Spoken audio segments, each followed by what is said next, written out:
video is all about using moulds in conjunction with Bright and Light air drying clay from FMM. Now where it comes to moulds, they're a bit of an addiction. Everyone wants brand new designs all the time, and the designs can be very intricate indeed. So much so that then it becomes a little bit difficult to actually work with. I'm going to show you a couple of different moulds in different types of designs. Some that have got a very open design and others that have got very detailed elements that you're probably going to get the clay stuck in. So let's get started. So first of all, we're going to be using some FMM Bright and Light clay. This is an air drying clay that is made from like a paper pulp and glue. So I'm just going to carefully open this one up as best as I can. Okay, and we're just going to take some clay out. Now, what I always say where it comes to clay is that when you get it out of the pack, it is very sticky. As you can see, it's actually sticking to my finger. So what do you do to actually make it usable in the moulds? The answer to that is really simple. You just basically have to leave it to dry for about 5 or 10 minutes. Then after which time, that's going to be ready to go. So let's just take some out of the packet, okay, and then I'm just going to basically leave that for about 10 minutes to dry. So let me just even that out a little bit, okay, like so, and we're just going to leave that on top of the mould to dry for about 10 minutes. In the meantime, the clay that you actually have left, just make sure that if it is open, that you actually seal it and pop it inside an airtight container. That's really the most important thing when it comes to keeping the clay fresh and usable for a couple of weeks down the line. So we've now left the clay for about 10 minutes and it's still very pliable, but the good old finger test is not that sticky. Okay, so what you can do, you have a couple of different options. You have the good old corn flour and then you have an oil. That can be like a sunflower oil. So just make sure that if it's sunflower oil, go for the one that's slightly clearer and not the yellow one.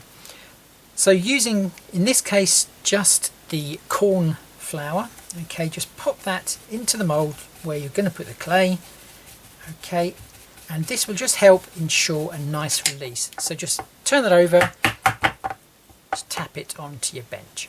Then just using the clay, just pop that inside, making sure you press down just to ensure that you're going to pick up all of the beautiful detail that is within your mould.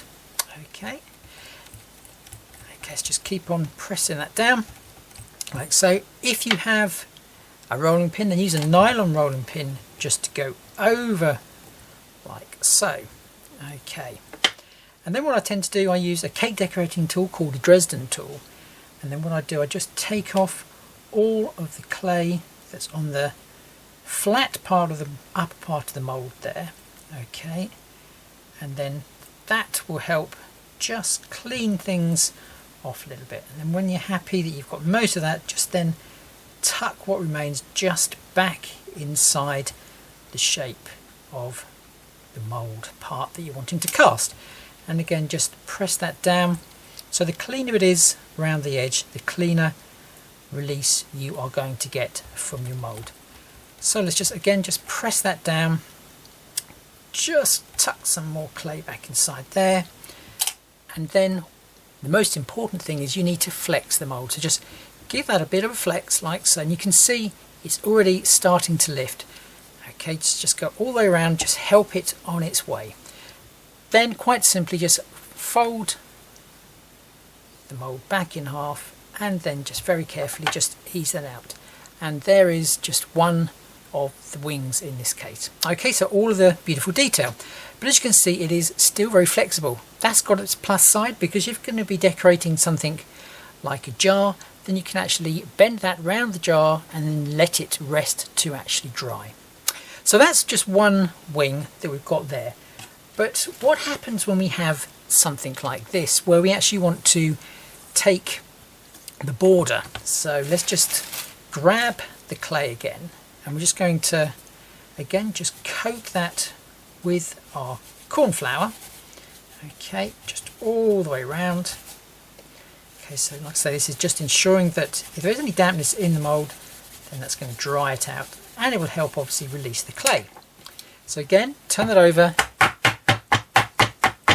and tap out any of the excess corn flour, and then start to put your clay in. Okay.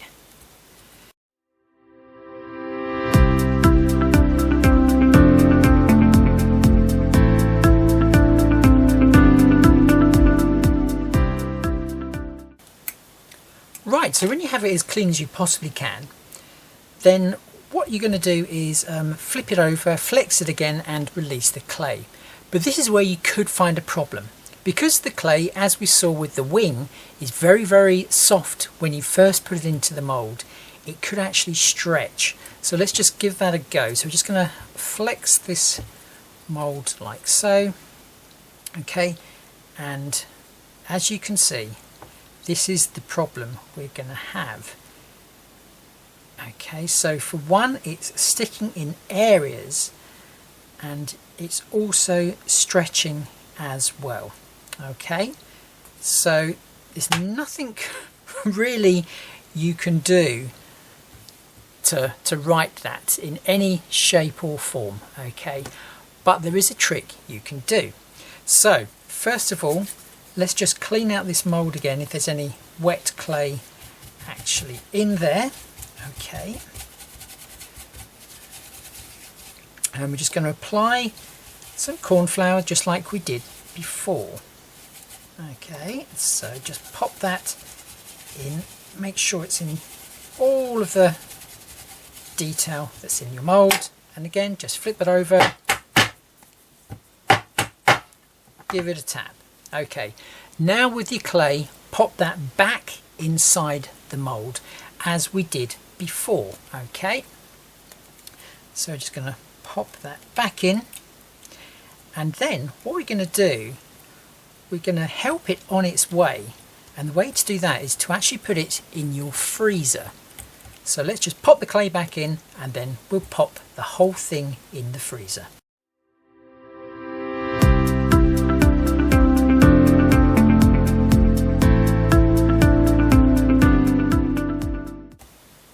So there we go, that's the clay in the mould. So now we're going to pop that in the freezer, but what we're also going to do is I'm going to pop some more in the freezer as well. They've also got some fine detail, so things like these keys. Okay, so we're going to pop those in, and then we're going to wait about 10 to 15 minutes, and then we're going to take them out and see what result we actually get.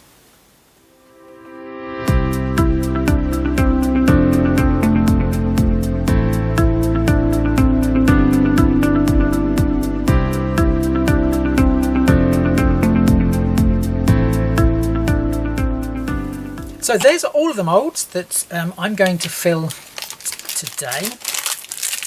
Like I say, with your bright and light clay, just make sure that you seal it as best you can, and then pop it inside one of these Ziploc airtight bags. So squeeze all the air you can possibly get out of it, and then just zip it. Okay, so let's just have a look at the moulds that we're going to be popping in the fridge once more. So we have this one here, which is the stars. We then got this one here, that is the keys, and like I say, that area there where the actual mould is actually raised within the area itself, just make sure that all of the clay is clear of that. And then we have this one here, which is the one that distorted, so the nice frame. And I've just done an extra one here that is a large area. There's lots of detail in there, but it's actually quite thin in some areas. Okay, so I'm going to pop all of these in the freezer for about 20 to 25 minutes, around about that, but I'm going to check them sort of like after 15 minutes, and you can tell straight away whether the clay within the moulds is actually just hardened, because that's what we actually want. So let's go and pop all of these moulds in the freezer. So I'm just going to check these after 15 minutes.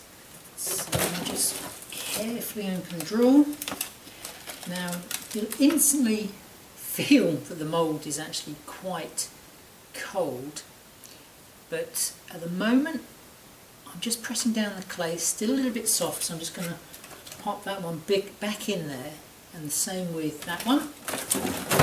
So just have a check on the others. Okay, that one's not too bad, but I think another 5 minutes is going to probably just help it a little bit, as with that one there, just a little bit soft. So again, like I say, it's 15 minutes so far.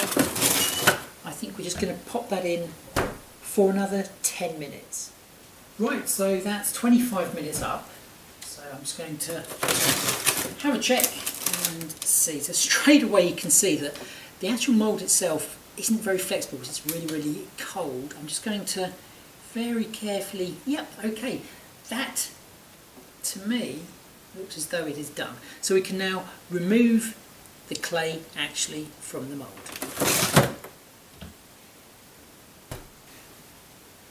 So this mould was the most troublesome of them all. It distorted, it was a real mess when I tried it with the wet clay. So I'm just going to very carefully just take this one out.